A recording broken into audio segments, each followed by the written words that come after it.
So I watched the Solo movie, and it was pretty good. I seriously don't know why this movie gets so much hate. For the first time in a long time, I caught myself actually enjoying a Star Wars movie. How about that? Yes, there were some really big problems and some really annoying moments, but overall, this is a simple action-adventure movie. It's mostly inoffensive and very, very fun. So I'm going to start this review off by talking about what I loved about Solo. And there's a lot, so buckle in. First off, Alden Ehrenreich is dang near perfect. I'm sure you've heard a lot of reviews praising his performance, and nothing I say will be new, so I'm not going to talk long about this. To me, Alden is trying to capture the essence of how a young Han Solo would be. He wasn't trying to imitate Harrison Ford's Han Solo, or even Harrison Ford. He's just trying to make his own take on the character, and from his first line in the movie, you can tell... Something must have gone wrong. This is nothing. You should see them. Yep, that's Han Solo. There are a couple moments where his IQ drops so much it's distracting, like when he tries to bluff out Enfy's nest. But overall, he's fun, he's cocky, he's a first-class nerve herder, and I love it. Secondly, this is the only Star Wars movie to have one plotline. Every other Star Wars movie has at least two different lines to follow and understand. Now, having a double plotline is not a bad thing. Most great movies have a double or even triple plotline. It's honestly kind of daring to attempt a movie of this caliber, in this universe, and try to squeeze what you want to say into one story. In Star Wars, it can be really tempting to want to explore as much as possible because there's a lot of crap happening, and having a single plotline forces the writers to do a few things. 1, the plot has to be simple. 2, the characters have to be likable, or at least relatable. And 3, you have to have fun. This movie ticks all 3 boxes. You always know what's going on and why there are only ever like 3 to 5 important characters on the screen at once, so we naturally learn about them and their personalities. Lastly, it's just a good time. I don't even know how to put it into words, but it just feels so good to watch. There's a lot of action, except when there doesn't need to be, and in those moments we're learning about and liking basically every character. This is a combination of good acting, good casting, and pretty good pacing. Thirdly, the soundtrack is amazing. Honestly, this does not get enough credit. Star Wars basically always has good soundtracks, but this movie felt like it just went out of its way to really pop off with its music. I mean, listen to this.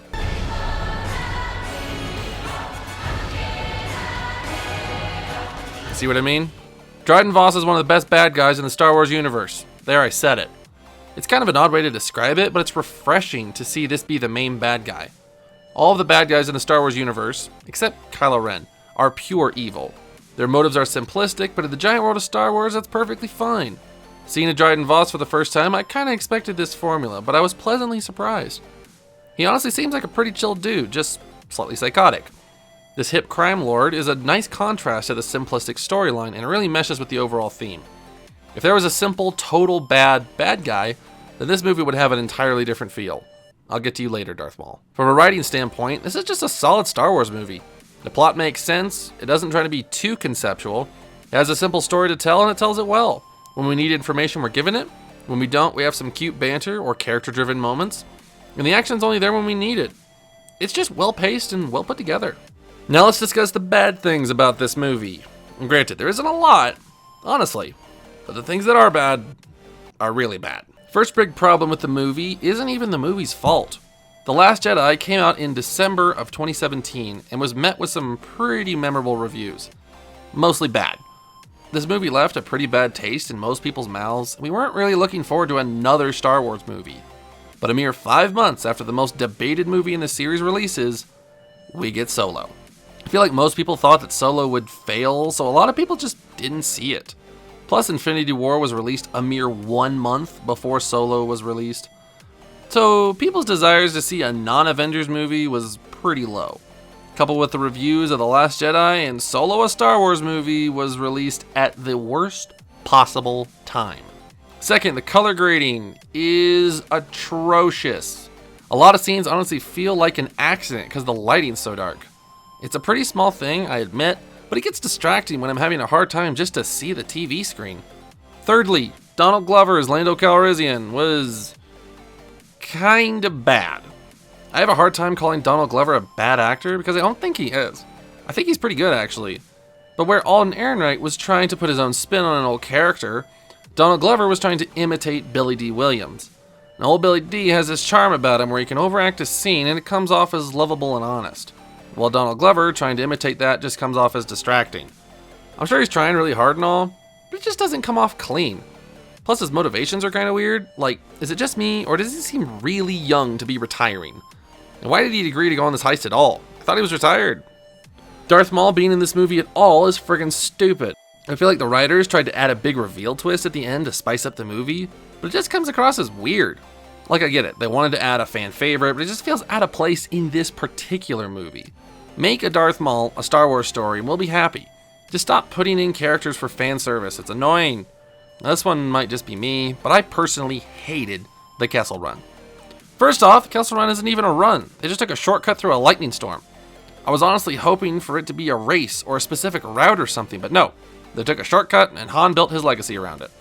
Secondly, this scene tries to build a lot of tension and it all basically goes nowhere. They had coaxium that was about to explode, they were stuck in a storm, a giant octopus was trying to eat them, and a black hole was trying to swallow them. 4 very distinct and potentially very lethal threats, yet everyone knew they would be fine. We have the Millennium Falcon, Lando, Han, and Chewie here. We know they survive. We're waiting for them to escape and trying to watch them how they escape. But the movie tries to convince us that they might not even survive. Yet, no one thought they would die. The theme of the scene just don't mesh. The constant Easter eggs were distracting. The dice, the math, the mispronunciation. It seems like Disney wants us to know that this is definitely a Star Wars movie. Like, was the inclusion of Han Solo, the Millennium Falcon, Lando, Chewie, the Empire not enough Easter eggs to remind us that this is definitely a Star Wars movie? Han has 2 scenes that really bug me. One is in the beginning where he gets his last name. I don't need to explain why I don't like this. You already know why. But the second is right at the end when he kills Beckett. It happens out of nowhere and it's so unexpectedly quick, it feels honestly kind of cheap. Han and crew just went on a long scene where they show how they outsmart the main bad guy. And fellas, there is no climax I love more than the main bad guy being outsmarted rather than being overpowered. But Han just pegging Beckett without a thought, it just felt empty and I wanted more to happen, but it didn't. I get they were trying to show Han's kinda savage by shooting first, but I'm gonna have to place this in the annoying Easter egg category. This scene felt more like an apology from episode 4 than a climax. When we try to fix Solo, we don't have to do a lot. This movie gets a lot of the little things down. Plot, characters, casting, themes, most of the emotions. But where it failed were in the few big moments. Spend a little longer thinking of a better way Han gets his last name, so the majority of the movie isn't being bogged down by something so lazy. Or even, don't have a moment for a last name reveal. There was no reason for him to even not have a last name. Just have Han Solo from the start of the movie and no questions would have been asked. Make the Kessel Run an actual run. The very tension of the coaxium about to explode is enough. Give us an actual run or route instead of a shortcut. We already know they all survive, so a life or death tension just won't work, at least in this sense. Make some of the character decisions more believable. Like, I really don't see Val sacrificing herself just for a score, and I don't see Han bluffing this hard, or at least in this particular way. Please just cut Darth Maul, or if you do keep him, don't show his face, so we're left in mystery that we're not sure who it is. This is the one cameo we desperately did not need. Just give us a proper movie like we've been asking for.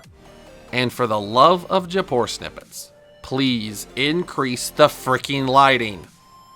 So yeah, this movie gets a lot right, and it's enjoyable. Invite your friends over and have a good time. My personal score, 7.5 out of 10. It's good. It's got some problems, but it's good.